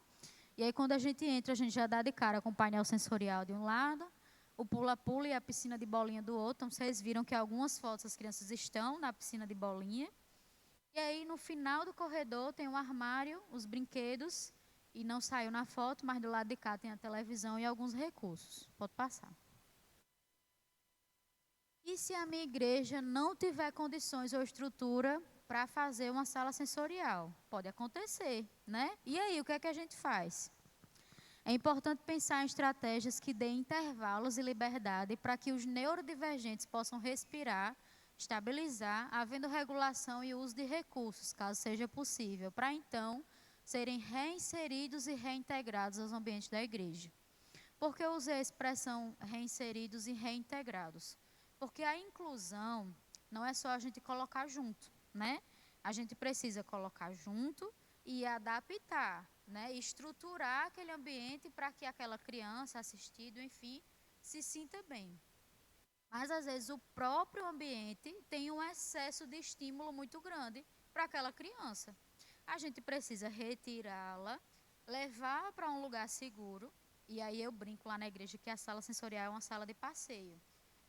Acho que só tem um caso de uma assistida que fica lá o culto todo, porque ela é muito comprometida, mas todo o resto a gente entende que é um lugar de levar, regular a criança, depois reinserir ela no ambiente que todas as outras estão. Porque se a gente só mantém na sala sensorial, a gente está excluindo aquela criança.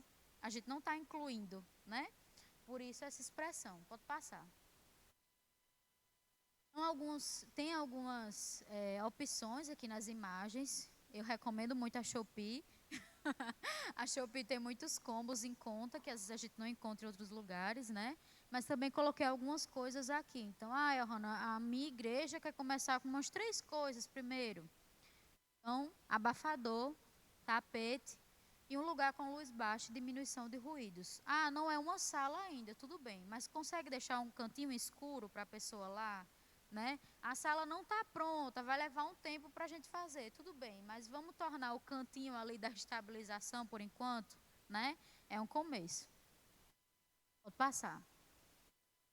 E aqui eu vou mostrar rapidamente para vocês como é que a gente tenta adaptar as atividades do Kids, porque como é que funciona lá na igreja. O pastor presidente, o pastor Martinho, ele envia a temática para o pastor Túlio e ele faz a atividade por faixa etária do Farol Kids, para, né, a mesma coisa que é pregada no templo, ser pregado para as crianças na salinha também. Só que aí a gente foi percebendo que as crianças de suporte não acompanham, né? Então, independente de faixa etária, muito mais pelo repertório cognitivo, não acompanha. E aí a gente foi começando aos pouquinhos. Então, ali na ponta a gente tem Maria, que é uma menininha autista que consegue fazer as atividades. Então, aquela atividade ali do canto não é uma atividade adaptada, é uma atividade do Kids. E aqui nessas outras duas fotos já é uma atividade adaptada, né, que o grupo de adaptação do suporte começou a fazer. Era só colar o coraçãozinho e repetir o versículo. Ficou mais fácil para eles, né? Pode passar. Algumas crianças nossas. Então, a criança quer fazer a atividade em pé. Faz em pé, né? Ela não quer fazer na mesinha, quer fazer numa cadeira de plástico. Tudo bem, né? A gente tem uma criança que tem baixa visão. É muito longe para ele ainda a cadeira e a mesinha. Tá, tudo bem. Nesse batentinho aqui ele conseguiu folhear a Bíblia, ele conseguiu conversar sobre a história. E assim a gente vai se adaptando, né? Pode passar. E aqui as atividades de adaptação, quando elas foram, vamos dizer assim, evoluindo, né? Então ali a criança precisava só colocar a mãozinha e com a ajuda cobrir. Aqui ela precisava ligar e aqui também. Então, vocês vão vendo que a mensagem é pregada para elas do jeitinho que elas entendem e essa atividade não fica na igreja. Então, se a criança não tem bolsa, a gente segura a atividade até a hora de entregar, entrega aos pais e sempre reforça que se eles puderem, continuem fazendo em casa, porque todos eles precisam de repetição para poder absorver o conhecimento, né? Pode passar. Aqui já é algo mais estruturado, né? Então, a gente criou o grupo de adaptação, mais ou menos 12 chaveiros para meninos e 12 para meninas. Os de meninos são azul e a das meninas é rosa, né? E aí, por ser azul é um menino e o rosa é uma menininha. E aí alguns, como a gente já foi falando aqui, têm dificuldade de linguagem ou de comunicação. E aí, para facilitar, durante alguns serviços, não é toda criança, tá? Não é todo voluntário, mas em alguns casos a gente sente essa necessidade. Então a gente chama de chaveirinho da comunicação. A gente pega o chaveirinho e dá ao voluntário, né? Então, cada turno de serviço tem uma facilitadora. Essa facilitadora é que fica responsável por toda a equipe. Se quiser fazer xixi, é agora, deixa a criança com a facilitadora, né? Se precisar chamar o pai, enfim. Então, é quem dá esse suporte. E é a facilitadora que entrega o chaveiro também. Então, a criança não consegue se comunicar, a gente tenta com o que a gente tem, né? E aí, no chaveirinho tem várias opções. Esperar, barulho, sair, orar, comer, banheiro. Então, a gente vai mostrando para a criança e aí, em alguns casos, ajuda muito. Pode passar. Mas também tem as crianças que têm a própria comunicação. Mas antes de chegar nessa parte, aqui só alguns exemplos do que como igreja vocês podem fazer. E são pranchas de comunicação, que na verdade não é da área do psicólogo, é da área do fono, né? Mas eu trouxe aqui só a nível de complementar o conhecimento, né? Então a gente tem uma pasta de uma pastinha de comunicação dessa daqui, fica na nossa sala, a gente utiliza, mas a gente sempre pede a orientação dos fonos da equipe para saber como utilizar de forma correta, né? E aí, como sugestão, eu coloquei mais duas, como estou me sentindo, e outra mais generalista também. Pode passar. Mas as crianças têm as próprias pastas de comunicação. A gente chama de CAA, Comunicação Alternativa e Aumentativa. Ainda tem a assistida, né? Então, por exemplo, essa aqui é a assistida, né? E essas duas aqui é o PECS e o DACA. São formas de comunicação. Então, quem é da área costuma ver isso com mais frequência, né? Mas pode ser que vocês recebam algum visitante com o PECS pendurado, o DACA pendurado, e aí vocês vão saber que são formas de aquela criança é se comunicar. E, novamente, tá? Eu estou falando criança, porque até então a gente não está vendo adultos ainda chegando com essas pastas de comunicação, mas pode chegar também, tá? Pode passar. E aí, algumas dicas gerais. Sempre tem uma boa comunicação com as famílias e liderança da igreja, pois todos devem caminhar com a mesma visão. Alinhe com os líderes o mesmo tipo de acolhimento e direcionamento com as crianças, adolescentes e adultos atípicos que receberem. Durante o serviço, não perca a atenção. Dê previsibilidade sempre e verifique com os pais o horário do lanche. Lá na igreja, o Kids eu considero que é bem seguro, né? Então tem uma gradezinha, tem um ferrolho em cima, um embaixo. Mas a gente já teve criança que fugiu lá para o templo.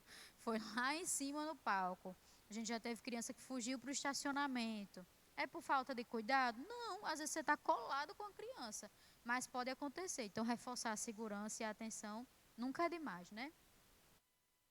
Observe se as atividades oferecidas, mesmo adaptadas, ainda exigem além do que deveria. Dê oportunidade de escolha para os neurodivergentes. Vocês devem motivá-lo. Às vezes, quando a gente recebe um neurodivergente, vou usar uma palavra bem senso comum para vocês entenderem, tá? Mais trabalhoso, a gente se importa mais em brigar com essa criança, né? Essa criança precisa entender que na igreja ela tem que obedecer. É verdade. A motivação não está errada, não. Mas, às vezes, a forma que a gente faz isso mais afasta a criança do que aproxima. Então, qualquer voluntário, qualquer pessoa na igreja, né, estando diretamente nesse serviço ou não, precisa trazer esse público para perto, né? E eles se sentem amados de formas diferentes. Então, a gente tem que se empenhar nisso.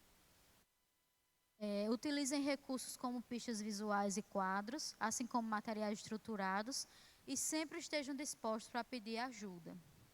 Quando o Christian falou, ele falou que foi um pouquinho trabalhoso quando começou a servir, e é verdade. Não, a gente não pode romantizar essa realidade, né? É difícil, às vezes a gente fica um pouco enlouquecido, sim. Mesmo quem é da área, porque a criança não para de chorar, a gente já tentou todas as estratégias, né? Porque a criança estava muito sensível aos ruídos, a gente retirou, mas ela continua muito desregulada. Porque, enfim, a criança está tendo alguma dificuldade que não está conseguindo comunicar e a gente não está conseguindo entender. Então, uma coisa que a gente sempre tenta reforçar é saber pedir ajuda. Independente se você é da área, se você é bom em manejo, se você já é mãe atípico, sempre peça ajuda, né? Porque é pedindo ajuda que a gente também vai exercitando outras virtudes diante de Deus e no ministério também, né? Vou passar. E aí uma dica importante.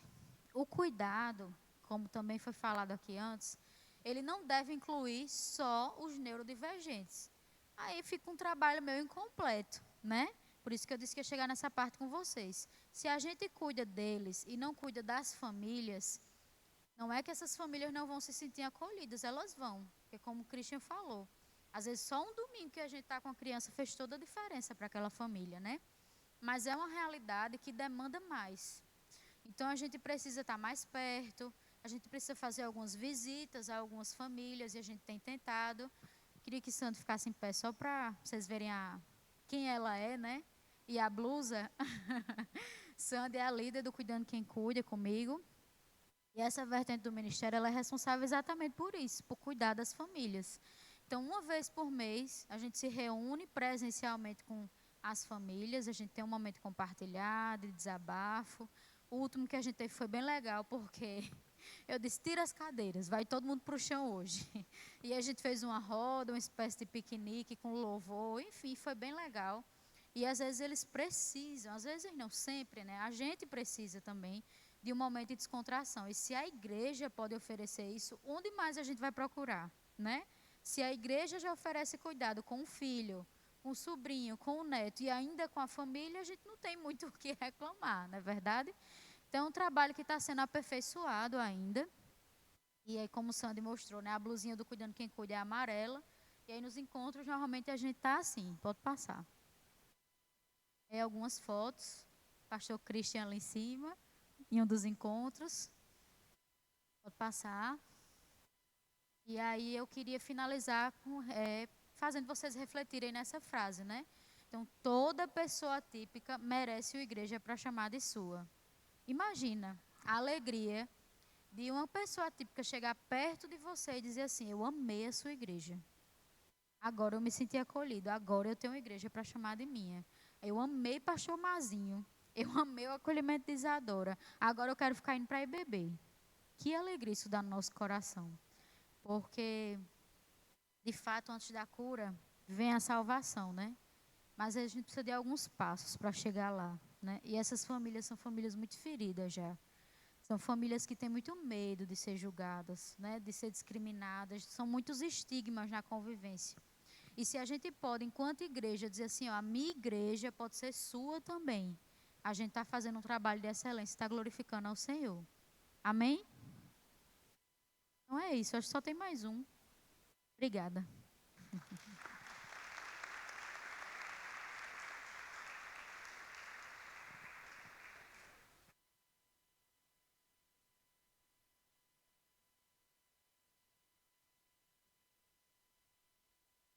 Obrigada, Johanna.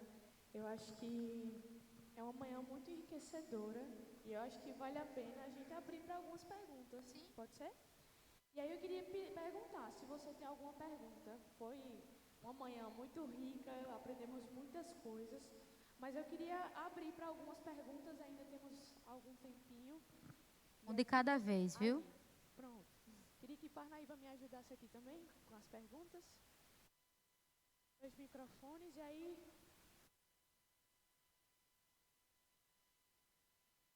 Seu nome e a sua pergunta. O meu nome é Tina, já faço parte aqui da IBB há um tempo e sou professora e tenho alunos atípicos na minha sala. Eu tenho alunos com autismo, nível 1, 2 e 3 e com outras deficiências. E assim, eu já tenho também curso na área, porque eu já trabalhei em sala de AE, né, em sala de recursos, em escola. E assim, é muito interessante a gente saber mais. Nunca é demais a gente saber, né?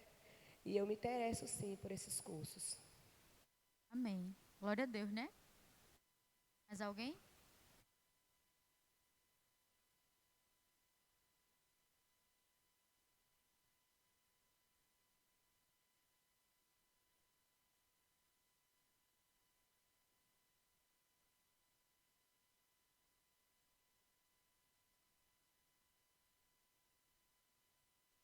Fez 29 anos.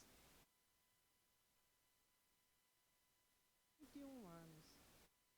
Ainda está sendo um aprendizado isso, certo? Aí eu queria, a gente essa semana passou por uma situação muito difícil. Saber se clínica, né? Psicóloga clínica. Eu queria seu telefone. Porque eu estou procurando, ela estava fazendo terapia com outra psicóloga, mas eu queria uma psicóloga cristã, entendeu? Aí se a senhora pudesse dar o seu... Tudo certo.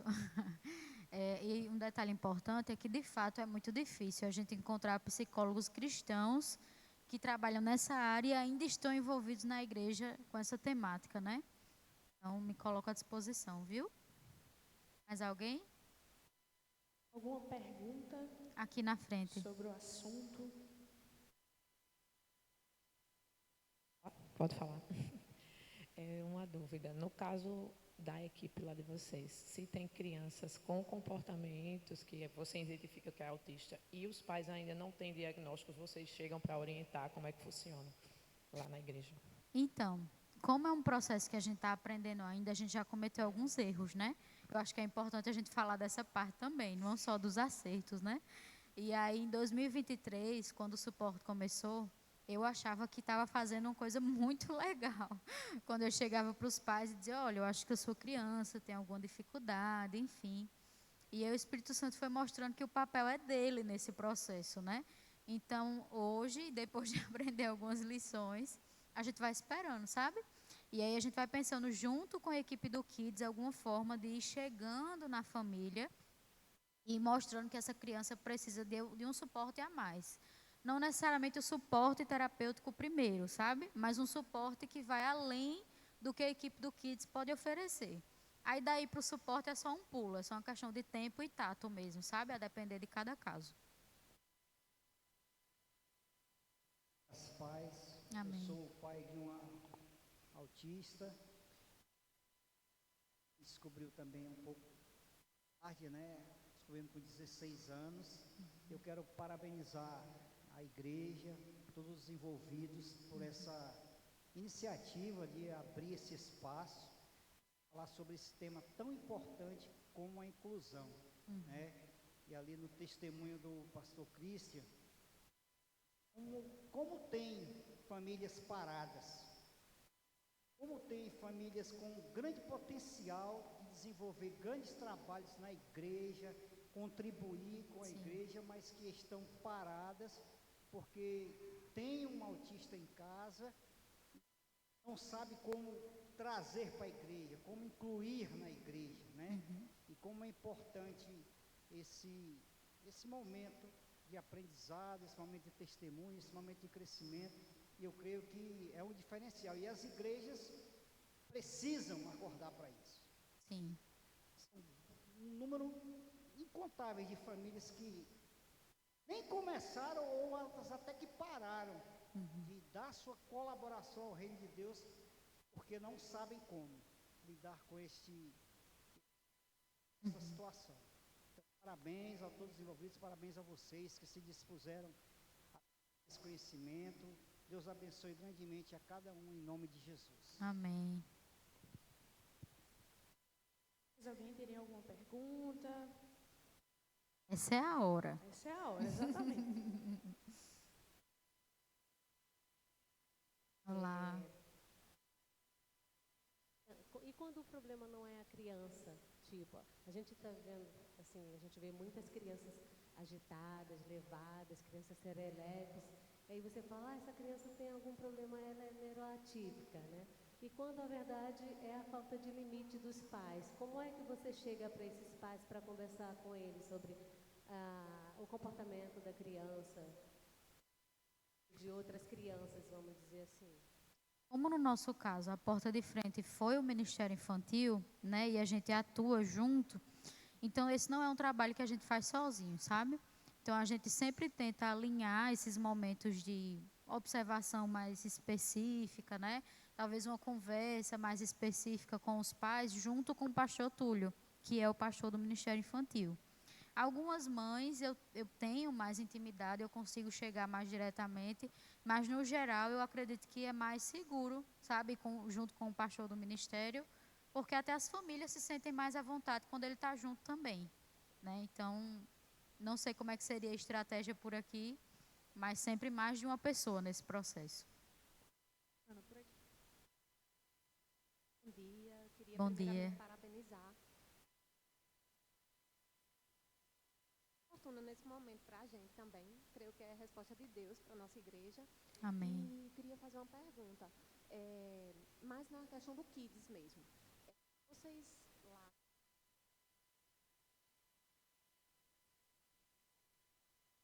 E tem alguém que fica também para dar o suporte com essa criança? Isso, são ministérios independentes que funcionam em conjunto, né? Então, a gente tem os voluntários do Ministério Infantil e a gente tem os voluntários do suporte terapêutico, que atuam dentro do Ministério Infantil, entendeu? Só que aí, como a gente tem recebido mais velhos, então a gente acaba não ficando mais limitado ao Ministério Infantil. A gente agora vai para outras áreas da igreja e tem tentado até ir para o culto mesmo com alguns mais velhos. Legal. Mais alguém? Aqui. Uau, duas. Bom dia. Bom dia. A senhora falou agora sobre a questão dos mais velhos. E aí eu queria saber realmente sobre essa questão de não serem as crianças, né? Mas às vezes a transição, né, da criança para o adolescente ou um adolescente atípico, como a gente pode estar, né, com eles, né? Que eles são mais velhos, acaba que às vezes quando a gente traz algum tipo de tratamento pode dar a impressão de que a gente está infantilizando, né, esse tipo de coisa. Então, como tratar de uma forma realmente de uma idade mais velha, né? Olha, como eu falei, sempre se chegar na família primeiro. Tem família que tem mais velhos que vai topar qualquer estratégia porque já vai achar o máximo a igreja está pensando nisso, né? Já vão ter famílias que, por ser mais velho e já ter sofrido tanto por ele ser mais velho, vai ficar um pouco mais resistente. Então, eu sondaria com cada família primeiro, sabe? Essa família, vamos chegar, será que ela sente a vontade do filho dela ir para o culto? Mas e se ele não tem repertório para estar no culto? Ele é adulto, por exemplo, mas é muito comprometido. E aí, estando no culto, que seria a faixa etária dele, ainda assim ele não vai ter ganhos. O que é que a gente pode fazer? A gente pode ir para um momento, ou um local, né, um pouco mais afastado, com alguém do suporte, né, oferecendo uma atividade e uma palavra com ele mais adaptada. Então, realmente vai depender muito assim, do contexto da família e do repertório cognitivo do mais velho, entendeu? Se for mais funcional, a gente aproxima do culto com algumas adaptações mais pontuais, mas se for mais comprometido, aí vai muito do que a família concorda em fazer, sabe? Bom dia. Bom dia. A minha pergunta é sobre TDAH e TOD, né? Uhum. A gente entende que é posso dizer, é uma coisa mais reservada do que coletiva, né? A criança que tem esse diagnóstico, ele quando em casa, ele desperta mais, né? Como colocado, por exemplo, em um certo confronto ou negar alguma coisa para que ele queira ter naquele momento. Uhum. E no coletivo, essa certa deficiência ela não aparece, porque, por exemplo, hiperatividade, a criança no coletivo ela está brincando, ela está se divertindo, ela está. E como clínica e também no ministério, como identificar esse? Vamos por partes, né?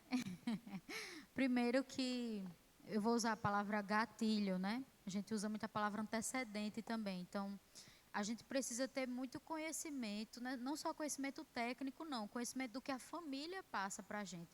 Por isso o formulário, né? Então, no nosso formulário, a gente pergunta em que contexto alguns comportamentos considerados disruptivos, inadequados, enfim, costumam acontecer com maior frequência e menor frequência. Então, quando a gente já tem essa resposta, a gente já sabe quando algumas situações podem ser desencadeadas ali numa crise ou numa birra, né? Mas nem sempre a gente tem isso tão prontinho ali no formulário, né? E o que costuma ser o divisor de águas para a gente é a intensidade, a proporção e a frequência desse comportamento. Então, uma criança hiperativa e está correndo ali com todo mundo, tudo bem. Mas uma criança típica, ela vai entender que é hora de voltar para a salinha. Ela pode insistir, querer ficar mais no pula-pula e tudo, mas hora ou outra, quando ela vê os amigos indo, ela vai querer ir, né? Ou, por exemplo, uma criança típica pode se irritar porque saiu antes do tempo do pula-pula, mas a gente consegue, né, em 5, 10 minutos, estabilizar essa criança, voltar para a sala, ela nem lembra mais no final. Mas uma criança com TDAH e TOD, não. A gente está falando de uma dificuldade de regulação emocional muito grande. Então, por isso que eu usei a expressão 880, né? Então, às vezes, com situações que para a gente seriam muito pequenas, para elas é um estopim assim enorme, né? E para elas é real esse sofrimento, né? Então, é muito ponderar nessa régua, sabe? Eu acho que está desproporcional demais. E ter esse conhecimento com a família, porque é uma realidade dura para as famílias também, e chega a ser até engraçado, sabe? Em algumas situações que os pais vêm, relatam os sofrimentos assim, eu tenho certeza que meu filho tem TOD. Eu não sei mais o que fazer. Aí sai com a criança, ela está bem tranquila. E às vezes a criança de fato tem TOD, sabe? E aí às vezes esses pais são julgados, né? Por não saber educar, enfim, porque se limitam ao ambiente de casa, né? Só que aí novamente a gente precisa estudar, né? Porque existem variáveis diferentes em cada ambiente que despertam respostas diferentes também, né? Então, essa desproporção, essa intensidade vai aparecer em casa por algum motivo que não necessariamente só relacionado à educação. Enfim, são muitas nuances que a gente teria que observar de casa em casa, sabe? Última pergunta.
Sim, foi uma pergunta muito boa, né? Porque a gente já está vivendo numa realidade de um boom aí de diagnósticos, o que não é necessariamente ruim, porque as pessoas estão tendo acesso à informação, por isso tantos diagnósticos tardios, né? Mas na capacitação lá na igreja, como a gente tem mais tempo, a gente consegue esmiuçar mais algumas coisas, sabe? E aí a gente conversa um pouquinho sobre identidade em outras perspectivas, né? Então, o que não é TOD, o que não é TDAH, enfim, eu não vou dizer o que não é TEA, porque eu acho que o TEA é mais complexo, sabe?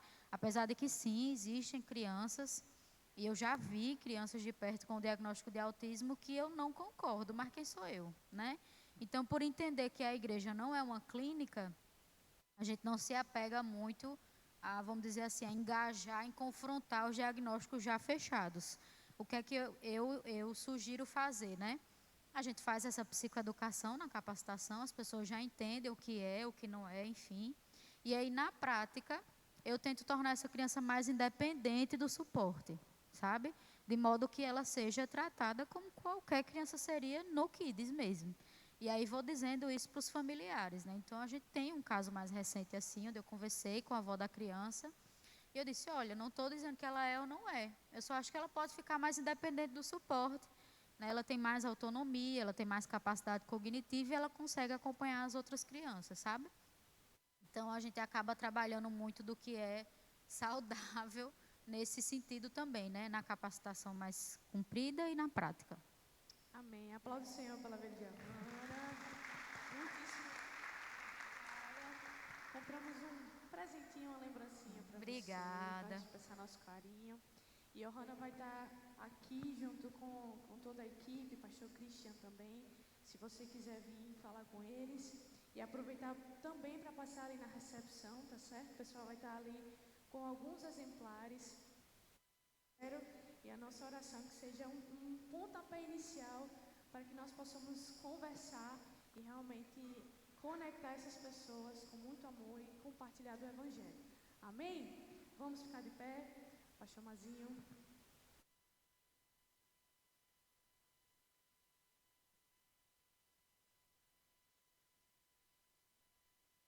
Christian, sobe aqui então para a gente orar, finalizando. A irmã também, por favor, venha para cá. Vamos ficar aqui. Vamos orar e agradecer a Deus, assim, por vocês terem vindo, né? E quem sabe, eu creio demais. Não é que você faz, Adora? É você também, vem para cá. Olha só, um passo importante, né? Na construção, na formação de uma equipe específica, não é? Preparada mesmo com esse objetivo. Então a gente quer louvar a Deus por vocês. Muito obrigado, viu, pela disposição. Vocês semearam aqui uma semente importante, nós cremos demais, né, Tassara? Ali está a nossa líder do Ministério Sementes, nós trabalhamos com criança, o pastor, né? Olha, já profetizando, o pastor Cleiton ali, está vendo ali? Ó? Esse homem tem um chamado, viu, gente? Ele tem um chamado, já sabe disso, a Tassara também já tem coração, né? Ele serve e coordena toda a nossa equipe de criança aqui, então vai ser algo muito especial. Aliás, deixa eu chamar vocês para cá também, que tem tudo a ver, vem para cá a Tassara Cleiton também, Samara, a Lívia também que está ali no braço. E, gente, você que estava aqui, eu vi o Rui ali também, Rui, glória a Deus, meu irmão, viu? E cada um aqui, tenho certeza que o Senhor não nos chamou aqui à toa, né? Estamos com um propósito. Então, o propósito, de fato, é estarmos preparados, né? É bom demais. Então, o Jefferson, né? Glória a Deus, Jefferson é um profissional também, né? Da saúde aí, da alma, do espírito, e o Senhor tem usado, né? A casa, a família. Então, vamos orar, queridos, vamos dar uma glória a Deus. Olha, transmita o nosso abraço ao pastor Martinho, viu? Um grande amigo, nós andamos juntos, não é? Tomamos um café toda quinta-feira, já tem 10 anos isso, é bom demais. Então, um grande amigo. Aí a Farol é uma inspiração, uma igreja muito querida, muito amada. Amém?